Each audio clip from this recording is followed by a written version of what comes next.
இப்போ 4வது நீர்ப்பாசனம். பீர்க்கஞ்செடி இந்தாண்ட புடலங்காய். பீர்க்கன்னை விட புடலங்காய் பாருங்கள், நல்லா ஹைட்டாக வளர்ந்துருக்குது.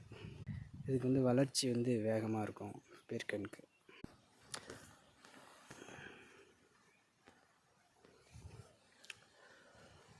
ஒரு தோட்டத்திலே பார்த்திங்கன்னா இந்தாண்ட பீர்க்கன், இந்த பக்கம் புடலங்காய், அங்கே பாவைக்காய், அந்தாண்ட பீன்ஸ், ஒரு 4 வகையான கொடிகள் ஒரே தோட்டத்தில் செஞ்சிட்ருக்கோம்.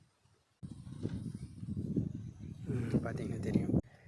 இது எதுக்கு இத்தனை காய்கறி ஒரே தோட்டத்தில்னா, ஒரு காய்க்கு விலை இல்லைனாலும் இன்னொரு காய்க்கு விலை இருக்கும் அப்படின்ற ஒரு இதுக்காக.